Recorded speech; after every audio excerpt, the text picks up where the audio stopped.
I just want to briefly just give you a snapshot of what the CapeWind project is. Our company is proposing placing 130 wind turbines on a very shallow shoal about 7 miles off the coast of Hyannisport.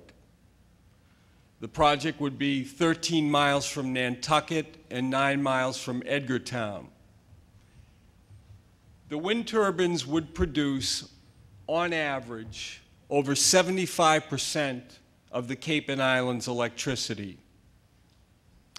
And we started to look at renewable energy about 6 years ago because we felt that the New England power portfolio was starting to get dangerously over-reliant on natural gas. And our company had, in the 80s and 90s, had developed a number of natural gas-fired power plants because we felt then that our electric portfolio was heavily dependent on heavy oil, coal, and nuclear power.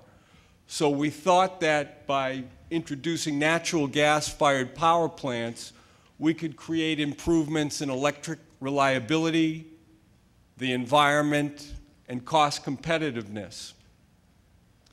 So we explored all over New England for about a year to find the optimal site to locate America's first offshore wind farm.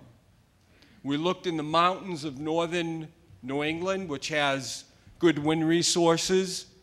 The situation is the population is fairly stable, and the electric lines are heavily loaded. Now, having lived on the Cape for the past 35 years, I was familiar with the fact that it was the fastest growing population in New England, that there hadn't been a new power generation facility built on the Cape and Islands since the 60s, since they built the heavy oil-fired canal plant, which burns about 300 million gallons of number 6 oil annually. So our company started also, as we were searching, we went to Europe quite a bit. And we saw that the Europeans were moving offshore with wind turbines. They had been successfully placing wind turbines on land. They had a desire to make wind power a major component of their energy future. So in the early 90s, they started to build demonstration projects off the coast of Sweden and Denmark. And now the European Union predicts that by 2020 there will be 40,000 megawatts of offshore wind potential off of Europe. What's the potential of offshore? Looking at a bigger picture, about a year ago, the Department of Energy and the Massachusetts Technology Collaborative released this study called a Framework for Offshore Wind Energy. And what they identified is that off the coast of the United States, there are 900,000 megawatts of offshore wind potential. Now, to put that in perspective, the total installed generation in the United States is approximately just over 900,000 megawatts.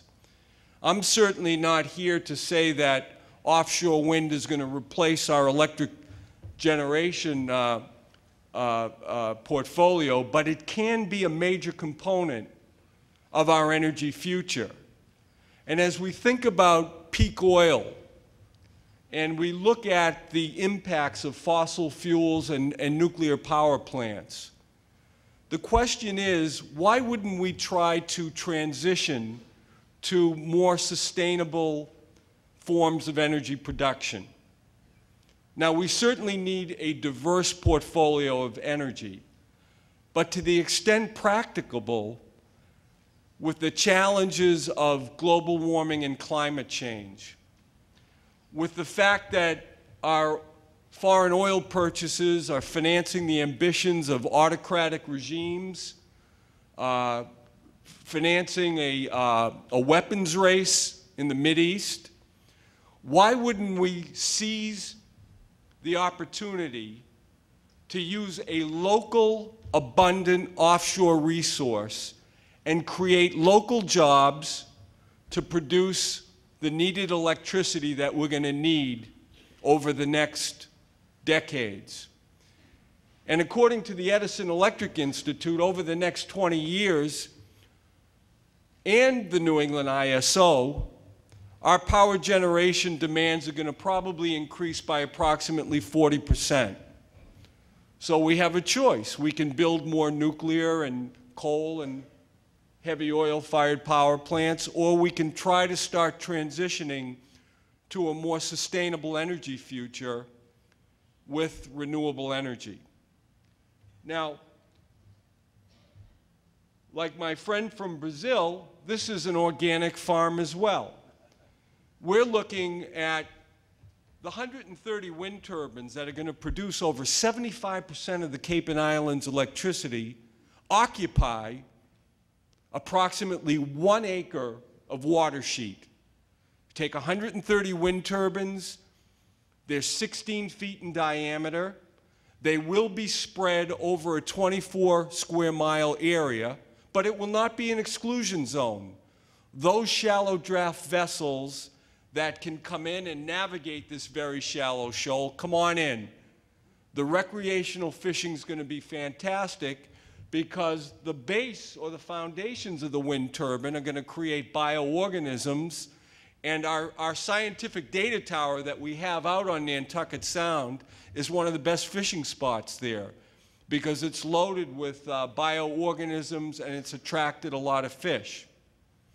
Now, looking at the Cape and Islands for 1 second, scoping down to this particular project, and wherever you live, whatever community you come from, I know you're facing significant challenges in terms of energy, economic, and energy challenges. But let's look at the Cape for a minute. Beautiful vacation area. But did you know that according to the American Lung Association, the Cape and Islands has the worst air quality in Massachusetts? It has a sole aquifer, so it has looming water supply and quality issues, and it does not have a robust waste disposal infrastructure. CapeWind will produce more than 75% of the Cape and Islands electricity with zero pollutant emissions, goes to the air quality, zero water consumption, goes to the water issues, and zero waste discharge. They approved our petition for the project because they said it would lower energy costs, provide regional air quality benefits, contribute to Massachusetts' renewable portfolio standard, and most importantly, help improve electric transmission reliability. So this is a project that obviously, like every energy project, why does it have controversy? Because like every energy project, whether it's an energy project, whether you're building a museum on Memorial Drive in Cambridge, a stadium, there are going to be some people that will be opposed to the project. And with the CapeWind project, it seems that there are some people that, whatever your aesthetic opinion of this project is, it's going to be approximately from the nearest land point 5 miles offshore, so that if you were standing on the horizon and looked out from the nearest beach, the wind turbines would appear approximately 1/2 inch off the horizon. So if you look at wind farms all over the world, they become tourism attractions. And we've gone to the offshore wind farms in Europe off of beautiful seaside communities. We've visited the visitor centers. We've rented binoculars on the observation towers. And the offshore wind farms have not reduced property values. They have not harmed tourism. They have not harmed wildlife or birds. In fact, we know that the greatest threat to wildlife and birds is climate change. So by embracing a technology like this, we're going to produce a healthier, cleaner, healthier environment. We are going to create new jobs and hopefully catalyze a new industry, and we're going to increase our energy independence. If you look at the trillions of dollars we've sent overseas to a cartel that controls the price of energy, this is really a chance for us to start transitioning to a more sustainable energy future. So thank you very much.